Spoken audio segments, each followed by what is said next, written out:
Brought to you from the state of Connecticut, capital city of Hartford, this is a Department of Developmental Services production.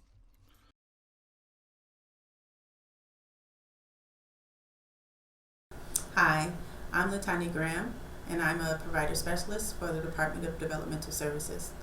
The two sections I am presenting today are Continuous Quality Improvement Plan and Enhanced Monitoring.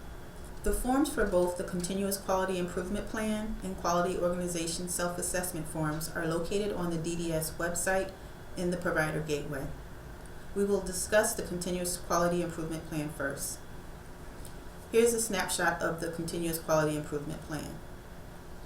This form identifies the areas that need improvement or enhancement. When completing the form, base the data that you have collected through your self-assessment, consumer satisfaction surveys, site visit feedback, abuse and neglect investigation recommendations, etc., and DDS data that is provided to you. By reviewing all of these different points of data, you will be able to identify priority trends or themes that lend themselves to an improvement goal. Information should come from the agency self-assessment, data provided at the semi-annual quality review, and your agency tracking data. This is a dynamic document. It should be continuously changing as goals are met and new ones added. The focus of goals should be around quality outcomes for individuals you support. Regional staff may make goal recommendations based on data review and/or feedback on performance.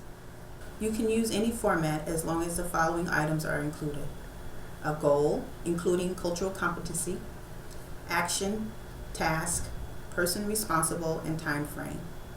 Note: state support providers must include an employment goal. Some suggestions for completing the form include: define the improvement area carefully to make sure it is understood by all involved. Spend some time talking about what outcome you would like to see if this area is successfully addressed. Be specific about steps that will be needed to achieve goal, who is responsible, and timelines for completion.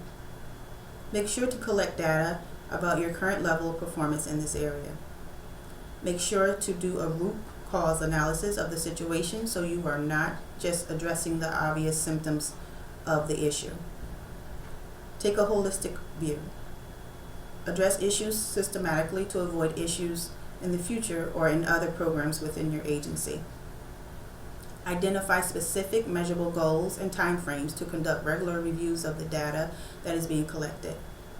Do not be afraid to change strategies midstream if there is no improvement. Publicize and discuss the areas of improvement so all members of the organization are aware of the agency's goals.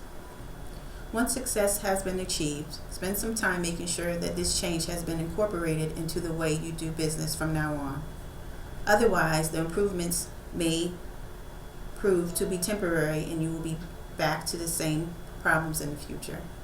Ensure that goals support improved person-centered outcomes for individuals that you support and are delivered in a culturally sensitive manner. Ensure that your plan includes goals that assist individuals move on a career path towards individual employment. Quality Organization Self-Assessment.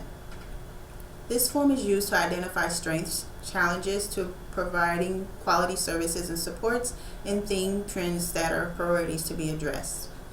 Enhanced Monitoring. The DDS Enhanced Monitoring policy is located on the DDS website. This procedure addresses issues with a provider who is not complying with DDS regulations, policies, procedures, directives, provisions of purchase of service contract, provider assurance agreement, etc., and is having a negative impact on supports and services to individuals. When notified your agency is being placed on enhanced monitoring, there will be an initial meeting held with the region to outline the issues. The Board of Directors are notified of this meeting and our representatives is required to attend. Expected outcomes and timeframes will be defined. Follow-up meetings will be held to determine if issues have been addressed and resolved. The intent of meetings is to address issues. The department will support providers with corrective action plans.